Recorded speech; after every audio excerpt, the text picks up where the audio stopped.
Sir, RBIയുടെ reserve bank of ഇന്ത്യയുടെ ഏറ്റവും പുതിയ കണക്കുകൾ അനുസരിച്ച് വിദേശത്ത് നിന്ന് ഇന്ത്യയിലേക്ക് വരുന്ന പണം, അതിൻ്റെ ആ ഒരു തോത് വിലയിരുത്തുമ്പോൾ അത് ഗൾഫ് രാജ്യങ്ങളെ പിന്തള്ളി അമേരിക്കയും ബ്രിട്ടനും എല്ലാം മുന്നേറിയിരിക്കുകയാണ്. അവിടെ നിന്നാണ് ഇപ്പോൾ ഇന്ത്യയിലേക്ക് കൂടുതൽ പണം വരുന്നത്.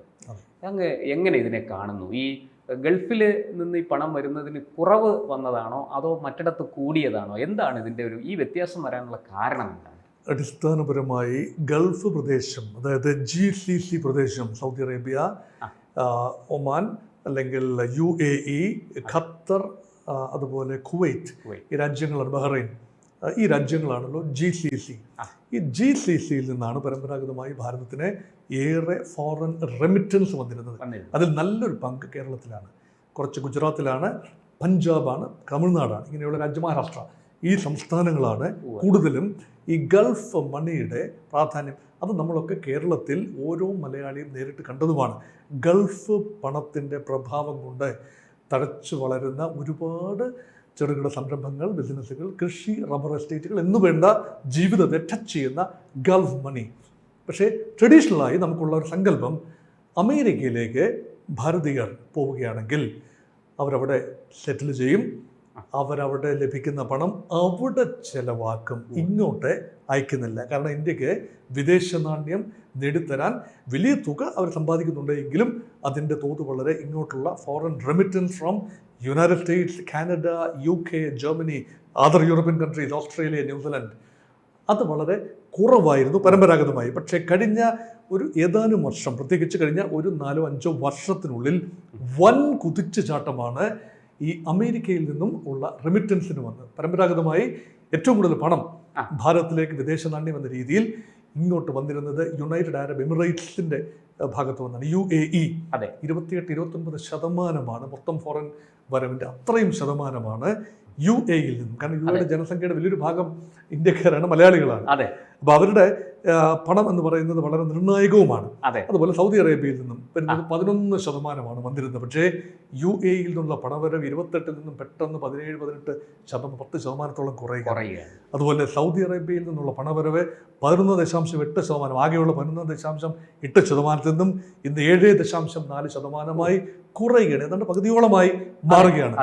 അതേസമയം ഒരു 10-18% ഇരുന്ന യുണൈറ്റഡ് സ്റ്റേറ്റ്സിൽ നിന്നുള്ള റെമിറ്റൻസ് 28% മേലെയാവുകയല്ല. അതായത് ആ പാറ്റേണിൽ വന്ന മാറ്റം, ആ മാറ്റമാണ് നമ്മൾ വിശകലനം ചെയ്യേണ്ടത്.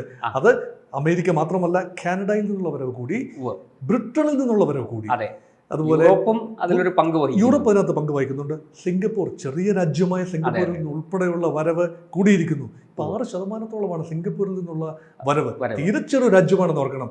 ഓസ്ട്രേലിയ പുതിയ പട്ടികയിൽ ഇടം പിടിച്ചിരിക്കുന്നു, 2%. ന്യൂസിലൻഡിൽ നിന്ന് ഉൾപ്പെടെ 1% വരുന്നുണ്ട് എന്ന് പറയുമ്പോൾ ആ ഷിഫ്റ്റിന്റെ അടിസ്ഥാനം തേടിയുള്ള യാത്രയിൽ നമ്മൾ എത്തി നിൽക്കുന്നത് ഇന്ത്യയിൽ നിന്നും പഠന ആവശ്യങ്ങൾക്ക് വേണ്ടി അമേരിക്കയിലേക്ക് പോകുന്ന, ഓസ്ട്രേലിയയിലേക്ക് പോകുന്ന, കാനഡയിലേക്ക് പോകുന്ന, യൂറോപ്പിലേക്ക് പോകുന്ന ആളുകളുടെ എണ്ണത്തിൽ വന്ന കുതിച്ചുചാട്ടമാണ്. കഴിഞ്ഞ ഒരു ദശകമായി വലിയ നമ്പറാണ്. അതിൽ നല്ലൊരു പങ്കിൻ്റെയും ബന്ധുക്കൾ ഇന്ത്യയിൽ തന്നെയാണ്. അവർക്ക് ഏതെങ്കിലും സമയത്ത് അവിടെ പോയി വസിക്കാനുള്ള അന്തരീക്ഷം ഉണ്ടാകണമെങ്കിൽ ഇവിടെ അവരുടെ അന്തരീക്ഷം ഒന്ന് സ്റ്റേബിൾ ആകണം. അതിനുവേണ്ടി അവർ പഠനം കഴിഞ്ഞതിന് ശേഷം, അവിടെ ജോലി ലഭിച്ചതിന് ശേഷം അയക്കുന്ന തുകയ്ക്ക് സിസ്റ്റമാറ്റിക് ആയിട്ടുള്ള വർധന ഉണ്ടാകുന്നുണ്ട്. എന്നാൽ ഡൊണാൾഡ് ട്രംപ് വന്നതിന് ശേഷം ഉള്ള ഏറ്റവും വൈകിയ കണക്കുകൾ നമ്മൾ സാഗൂതം, അതേക്കുറിച്ച് ഇനിയൊരു വീഡിയോയും കൂടി ചെയ്യേണ്ടതുണ്ട്. ലേറ്റസ്റ്റ് ഫിഗേഴ്സ് വന്നു കഴിയുമ്പോൾ മാത്രമേ ഇനി വരാൻ പോകുന്ന ആ ഒരു ട്രെൻഡ് ഇപ്പോൾ റിവേഴ്സലുണ്ടോ, പ്രത്യേകിച്ച് അമേരിക്കയുടെ കാര്യത്തിൽ. കാനഡ ഇന്ത്യ ബന്ധങ്ങളിൽ വന്ന ഉലച്ചിലും ഈ വരവും തമ്മിൽ ബന്ധമുണ്ടോ? ഏറ്റവും അവസാനം റിസർവ് ബാങ്ക് ഓഫ് ഇന്ത്യയുടെ കണക്കിൽ അവസാനം പുറത്തുവിട്ട കണക്കുകൾ 2004 അവസാനം വരെയുള്ള കണക്കാണ്. 2024 അവസാനം വരെയുള്ള കണക്കാണ്. ആ കണക്കനുസരിച്ച് കുതിച്ച ചാട്ടമാണ് ഉണ്ടായത്. The shift from West Asia to the developed capitalist democratic world. അതാണ് സർ ഈ പറഞ്ഞതുപോലെ പഠിക്കാൻ പോയ കുട്ടികൾ അവിടെ ജോലിക്ക് കയറുന്നു, ജോലിക്ക് കയറിയതിനു ശേഷം നാട്ടിലേക്ക് പണം അയക്കുന്നു. അതേസമയം നമ്മളെ പ്രവാസ ലോകത്ത് നിന്ന് വരുന്ന പണം അവിടെ ജോലിക്ക് പോയി. ഇപ്പോൾ നമ്മുടെ കുറച്ചുകൂടെ സ്കിൽഡ് ലേബേഴ്സ് ആണെന്ന് പറയാം. നമ്മുടെ ബംഗ്ലാദേശിനെയോ പാകിസ്ഥാനെയോ ഒക്കെ കമ്പയർ ചെയ്യുമ്പോൾ നമ്മൾ ഫാർ ബെറ്റർ ആണ്. അവരൊന്നും ഇത്രയും നമ്മുടെ അത്രയും മികവുള്ളവരല്ല. ശരാശരി അടിസ്ഥാനത്തിൽ അതെ, അവരിൽ മിടുക്കര് പോകുന്നുണ്ട്. പക്ഷേ ശരാശരി അടിസ്ഥാനത്തിൽ നമുക്ക് പ്രത്യേകിച്ചും ഇന്ത്യയിൽ നിന്ന് പോകുന്ന professionals, doctors, engineers, IT professionals highly skilled ആണ്. ഹൈലി സ്കിൽഡാണ്. അപ്പോൾ ഈ എന്തുകൊണ്ടാണ് നമ്മുടെ ഈ ഗൾഫ് എന്നുള്ള ഒരു കോൺസെൻട്രേഷൻ അല്ലെങ്കിൽ ആ ടാർഗറ്റ് മാറി ഇങ്ങോട്ടേക്ക് വന്നിരിക്കുന്നത്? അതുപോലെ തന്നെ ഇപ്പോൾ ഏറ്റവും പുതുതായിട്ട് ഞാൻ മുമ്പൊരിക്കൽ സൂചിപ്പിച്ചിരുന്നതാണ് അങ്ങയോട്, ഈ ജപ്പാൻ പോലെയുള്ള രാജ്യങ്ങളിൽ നിന്നും അവിടെ നമ്മുടെ നാട്ടിലെ നഴ്സുമാർ, ഡോക്ടേഴ്സ്, അതുപോലെ ഈ ഹെൽത്തുമായി ബന്ധപ്പെട്ട് പ്രവർത്തിക്കാൻ കഴിയുന്ന ആൾക്കാർ, ലാബ് ടെക്നീഷ്യൻസ് ഉൾപ്പെടെ വലിയ തോതിൽ അവർ വിസയുമായിട്ട് തയ്യാറായി നിൽക്കുകയാണ്. അവരിവിടെ തന്നെ ഇൻസ്റ്റിറ്റ്യൂഷൻസ് തുടങ്ങി ജാപ്പനീസ് ഭാഷ പഠിപ്പിച്ച് അവരെ അങ്ങോട്ട് കൊണ്ടുപോകാനാണ് അതിൻ്റെ മുന്നൊരുക്കങ്ങളൊക്കെ നടക്കുന്നതായിട്ടാണ് നമ്മൾ കാണുന്നത്. അപ്പോൾ ശരിക്കും ഈ ഗൾഫിൽ നിന്നൊരു വലിയ ഷിഫ്റ്റ് ഇങ്ങനെ ഈ ജപ്പാൻ അല്ലെങ്കിൽ ഈ പറയുന്ന അമേരിക്ക, UK, കാനഡ ഇങ്ങനെയുള്ളതിലേക്ക് സംഭവിക്കുകയല്ലേ? ഈ ആഗോളവൽക്കരണം വളരെ രസകരമായ ഒരു കാര്യമാണ്. ആ ട്രെൻഡ് നോക്കിയാൽ ഹ്യൂമൻ മൈഗ്രേഷൻ്റെ തൊഴിൽ തേടിയുള്ള മൈഗ്രേഷൻ അത് സൃഷ്ടിക്കുന്ന ഡയസ്പോറ അത് ആദ്യം ഇന്ത്യയിൽ നിന്ന് പോയത് സിലോണിലേക്കാണ്, തൊട്ടടുത്ത്. അമേരിക്കൻ ബ്രിട്ടീഷ് കോളനി ആയിരുന്ന സമയത്ത് ശ്രീലങ്കയിലെ തേയിലത്തോട്ടത്തിൽ സൂപ്പർവൈസറി ജോലികൾ അവിടുത്തെ കൊച്ചു സ്കൂളുകളിൽ പഠിപ്പിക്കാനായി മലയാളികളും തമിഴരും വലിയ തോതിൽ പോയി.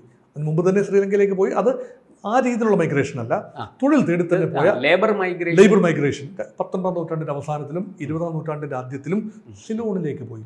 അതുപോലെ British Malaya and Singapore British സാമ്രാജ്യത്തിൻ്റെ ഭാഗമായിരുന്നപ്പോൾ 2ാം ലോക മഹായുദ്ധത്തിന് തൊട്ട് മുൻപുള്ള കാലത്ത് 1930-കൾ 40-കൾ അല്ലെങ്കിൽ 20-കൾ 30-കൾ 40-കൾ വലിയ തോതിലാണ് ആ പ്രദേശത്തേക്ക് ആളുകൾ പോയത്.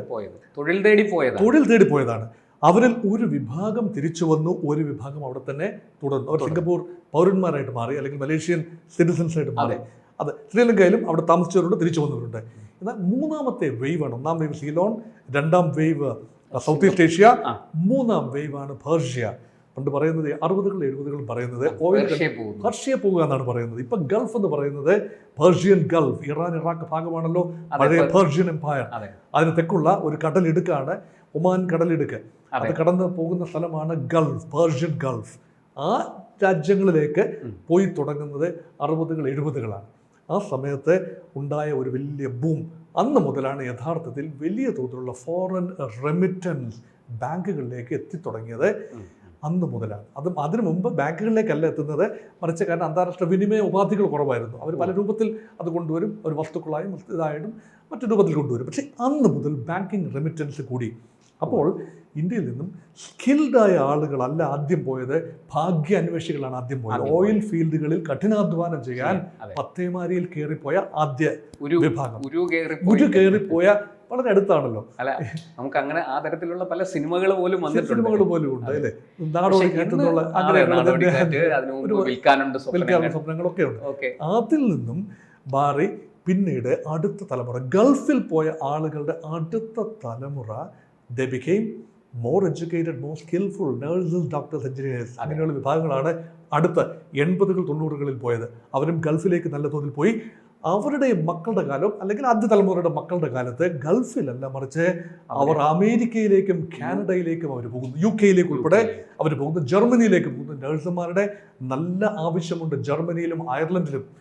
ഓസ്ട്രേലിയയിലേക്ക് പോകുന്നു, ന്യൂസിലൻഡിലേക്ക് പോകുന്നു. അങ്ങനെ ലോകവ്യാപകമായി ആളുകൾ അപ്പം 4-5 തലമുറകളിലേക്ക് നീങ്ങുന്നു ഡയസ്പോറ. അപ്പം ജോലി തേടി പോകുന്ന, ഇപ്പം നമ്മൾ 1900 ഒരു ബെഞ്ച് മാർക്കായിട്ട് എടുത്താൽ, ഒരു തലമുറ 25 വർഷമായിട്ട് എടുത്താൽ, 5ാം തലമുറയാണിപ്പോൾ ചേക്കേറുന്നത്. ആ 5ാം തലമുറ ഇപ്പോൾ ചേക്കേറുന്നില്ല. അവിടെ തന്നെയുള്ള ഇന്ത്യൻ വംശജരുടെ മക്കൾ, കൊച്ചുമക്കൾ ഇപ്പോൾ അവിടെ പ്രൊഫഷണലാണ്. പക്ഷെ അവർ പണം ഇങ്ങോട്ട് അയക്കുമോ എന്നത് മറ്റൊരു ചോദ്യമാണ്.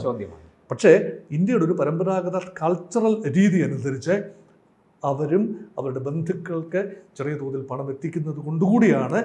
അത് മാത്രമല്ല ഇന്ത്യൻ റുപ്പി ആൻഡ് ഡോളർ വലിയ തോതിലാണ്. ഡോളർ റുപ്പി എന്ന് പറഞ്ഞത് കഴിഞ്ഞ ഒരു 40 വർഷം കൊണ്ട് ഒരു ഡോളർ എന്ന് പറഞ്ഞത് ഒരു രൂപ ആയിരുന്നൊരു കാലഘട്ടമുണ്ട്. പിന്നീട് ഒരു ഡോളർ 10 രൂപ ആയിരുന്നൊരു കാലഘട്ടമുണ്ട് 1980-കൾ. ഇപ്പോൾ ഇതാ അത് 86-ൽ എത്തി നിൽക്കുന്നു. അപ്പോൾ ആ ഒരു രീതിയിലുള്ള ഡോളറിന്റെ കുതിച്ചു ചാട്ടം യഥാർത്ഥത്തിൽ വലിയ അനുഗ്രഹം. അപ്പം ഫോറിൻ എക്സ്ചേഞ്ച് വളരെ കൂടുകയാണ്. അത് ഗൾഫിനും അതേപോലെ തന്നെ ഗൾഫ് കറൻസി കൂടിയിട്ടുണ്ട്. ദിർഹാം ആൻഡ് ദിനാർ ഇതെല്ലാം എന്തായാലും ഏറ്റവും പുതിയ കണക്കുകൾക്ക് വേണ്ടി നമുക്ക് കാത്തിരിക്കാം. ഇതും ഈ പറയുന്നത് പോലെ നമ്മുടെ രാജ്യത്തിൻ്റെ മുന്നേറ്റത്തിന്, സാമ്പത്തിക നില ഭദ്രമാക്കുന്നതിന്, അടിസ്ഥാന സൗകര്യ വികസനത്തെ, ഒപ്പം എല്ലാ മേഖലയെയും ഇതും സ്പർശിക്കുന്നുണ്ട്. അല്ലെങ്കിൽ നമ്മുടെ അടവശിഷ്ട നില ഇന്ത്യ ഇപ്പോൾ വളരെ കംഫർട്ടബിൾ ആണ്. ഇന്ത്യയുടെ ഫോറിൻ എക്സ്ചേഞ്ച് റിസർവ് ഇന്ന് ഓൾ ടൈം ഹൈയിൽ നിൽക്കുന്നു. അതിന് ഈ വരുന്ന പ്രവാസികൾ അയക്കുന്ന പണവും അതിനൊരു വലിയ മുതൽക്കൂട്ടാകുന്നു, അതിലൊരു വലിയ പങ്ക് വഹിക്കുന്നു. എന്തായാലും നമ്മുടെ രാജ്യത്തിൻ്റെ നേട്ടമായിട്ട് നമുക്കിതിനെ കാണാം. കൂടുതൽ വാർത്തകളും വിശേഷങ്ങളും നിങ്ങളിലേക്ക് എത്താൻ ABC മലയാളം സബ്സ്ക്രൈബ് ചെയ്യുക, ബെൽ ബട്ടണും അമർത്തുക.